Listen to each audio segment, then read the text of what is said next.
Arsenal 5, Man City 1. Where do we even dissect this anymore? What a fucking game.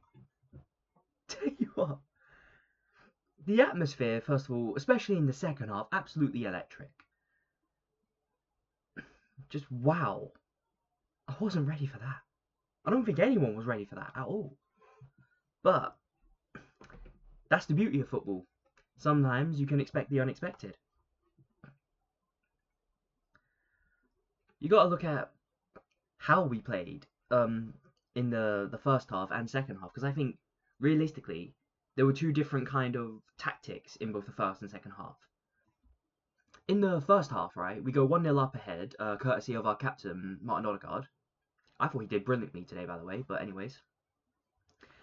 We go 1-0 up, and from there, it feels like we're just sitting back. We're just not going for the ball anymore. We're not trying to attack or pressure them into making any mistakes or anything. And look, we did get our chances, even in the first half. There was one that we scored that was ruled offside, I believe. And the second one, it was almost a guaranteed goal, but of course this is Kai Havertz we're talking about. Look, if there's any like proper striker out there that gets that kind of opportunity, they're putting it in the back of the net. But I think that tells you we still need a striker, and that is the difference between Arsenal and Liverpool right now, is the fact that they can score goals left, right, back, and centre. Arsenal, on the other hand, yes, we got a massive win today, 5-1 against the title champions, and that is a great result. But you need to remember that these kind of goals that we're getting in that game, we should be able to do that every week at this point. The amount of times that we absolutely bully teams, but we just lack that clinical finish. And I've been saying it all season. But I can't complain too much today. As much as I want to complain about like the first half and how we kind of just sat back and didn't really go for the ball, didn't really go for goals, which again is something we should have been doing. Ever since the first half, we should have been doing that. We should have been looking for that goal. Should have put the game to bed before they even got a chance to go 1-1. But that's Arsenal for you. Now, if we move on from that goal that we scored, especially Odegaard needed that goal. 110% he needed that. And what a time to get it as well. In what I consider now to be a growing rivalry between Arsenal and Man City. What a time to get that goal. That clinical goal that you just needed. You need the whole time.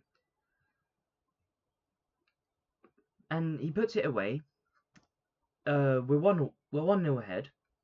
From there on, the City mount the pressure in the first half. They're going for the goal. They're creating chance after chance after chance, and they will continue in doing that. Ultimately, they didn't get the goal in the first half. And at half time, I'm sitting here and I'm thinking to myself, we have got to come out here and just put the game to bed. I don't know why we didn't do that. But end of the day, it was half time, 1-0. And then you look at how the teams came out again. We came out kind of the same. We wanted to just sit back, to just let them mount the pressure, and we just deal with it. It's not the kind of thing that you can do against Man City. Man City can find ways, and they will find ways, and they did find a way. Erling Haaland headed in an equaliser. Gotta say, it was a great ball to get to his head, and that's why I say you can't just sit back on it. He will find a way, and again, he found a way. But almost 2 minutes later, not even, Thomas Partey shot from outside the box, takes a lucky deflection, goes in the back of the net. It's 2-1. And it was almost as if like a flip just went. It was like after that goal that Erling Haaland scored, we We just turned on. We flipped the switch. We decided now we're going to attack, and we did. We scored the second goal. Thomas Partey took a deflection, went in, and from there on out, the entire game just changed. We had all these Arsenal players going in for the attack constantly. That's the football I want to see. Because in that game, you look at it, you go direct. And he did. We did. We went direct repeatedly. And I don't get why we don't do that every fucking game. Every fucking game, we should be going direct. I went into a bit of a mini rant there, but obviously I'm thrilled by the result. But I still think it still boggles me that we don't do that. We should be playing direct football. We should be putting away chances. We should be scoring 3-4 against the smaller teams. And yet we seem to struggle. We always seem to struggle against that. But there's other things we need to talk about as well.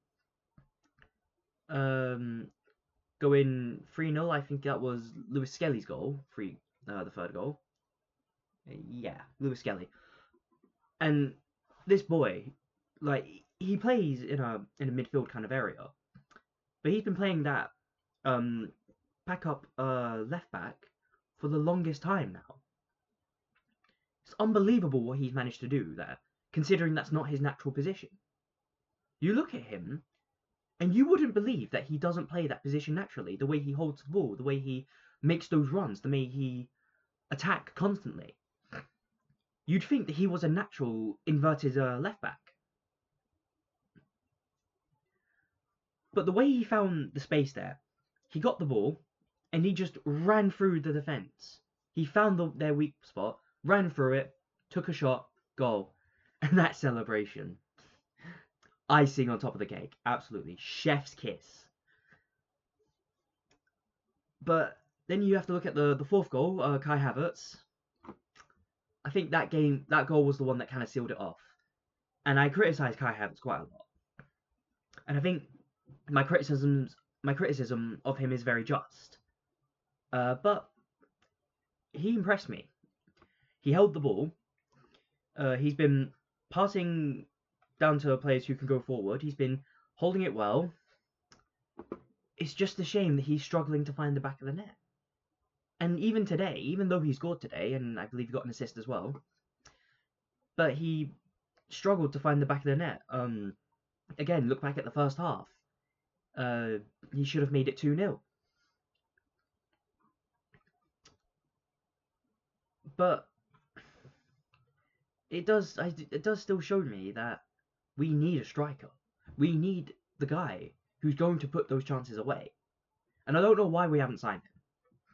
We should have solved this problem good 2 seasons ago. We haven't. But anyways, the 5th goal. Ethan Nwaneri. That boy, I tell you what, that boy is going to be absolutely magnificent come, 2-3 years time. Obviously, he's not getting in the game right now. He's not getting those starting minutes because he's still young. He's still kind of a prodigy. But you look at him and you look at the way he plays. He puts pressure on. He plays direct football. You give him the ball outside of the box and he will take the shot. And not only that, but when he takes the shot, you expect him to put it in. He is unbelievable. And I'm starting to wonder if maybe he could be playing in that striking position. You see the goals that he scored against Girona and the goal against, obviously, City today. I can't see why he can't start. He's a spectacular player. Unbelievable. He is unbelievable. And I can't praise him enough, honestly. You can't praise him enough. Whatever flowers you want to throw at him, it's still not going to be enough. But regardless, you can tell he absolutely loves playing right now. He's loving it. He's looking like that real prospect player that has stepped up ever since our best attacking player, Bukayo Saka, has gone out injured, he stepped up. He doesn't lack confidence. If anything, he's very confident. Putting in goals like that just shows that how confident he is. And the thing is, you look at today, it could have been more. We could have left that game good 7-1. Maybe we even should have, but again, I don't want to take the mood down. Obviously, it's a great result that we have. 5-1 against the champions. Yes, they have been on absolutely terrible form recently, but still, 5-1 against the champions. The fact that their attack, with Mamouche and Haaland and Foden, with all of them who have been praised like beyond measure, all this talk about how this attack, like you would think that this attack is better than Liverpool's, and yet they struggled. They struggled against us big time. Mamouche, I think he's still trying to find his footing in Man City, so I'll give him a bit of respect.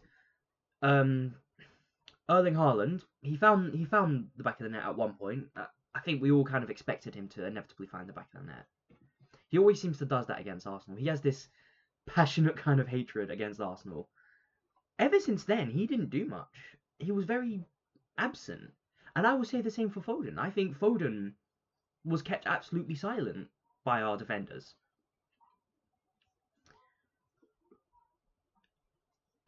And it shows. It shows that we can be this great team. We could be in the top of the Premier League right now if we just did what we did today all season. If we were doing what we did today all season, if we started showing a clinical side, started putting away our chances, even just the simpler chances that we've somehow managed to miss. Because you'd look at it and you would say this Arsenal team has to be one of the best in the world. It's just lacking a few areas. It's lacking a little bit of that clinical touch. It's lacking. Yeah, it's got plenty of gaps in it. But you still got to say that at the end of the day, it's been our own fault that we haven't been top of the league. And I can say that with confidence as well. It's our own fault. We didn't put away our chances. We didn't sign that clinical striker. We haven't got that left winger, I still don't think. Maybe, but as I was saying, maybe Ethan Nwaneri, maybe he's the answer to our problems. Because you still look at the goals that he's scoring, and you think that maybe he could have a chance there. I think he could have a chance there at the very least. Maybe we could experiment that a little bit more. I don't know if we're going to do that next season, but you look at, obviously, our targets. You want to look at the gaps in the squad. And you think, if this Arsenal team, if assuming it stayed the same, but we had a better left wing and we had a clinical striker, we would be top of the league. But more than just that, more than top of the league, we would still be in the FA Cup, and I think we would be in a favourable position in the Carabao Cup as well. But regardless, that's all what ifs, buts, possibilities.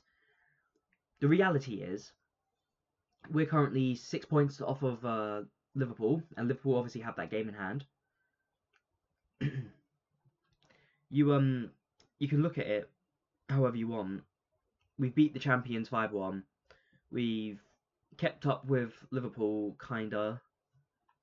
I can't see Liverpool dropping points. They don't look like they want to drop points. They're going to drop points. Maybe if we play them in Anfield and we get a result, which we might, but that will still bring it down to 3 points difference, and they'd still have that game in hand, which I can't see them losing either, unless Everton really turn up on that day.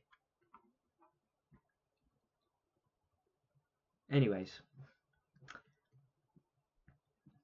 that's all for now. Hope you enjoyed. Like, share, and subscribe, please. It really does help the channel. We want to grow. We want to create this community, and I would love to continue making content on Arsenal, going through the good, the bad, the ugly, the beautiful. I want to go through all of it. Anyways, I will be seeing you later. Thank you, and goodbye.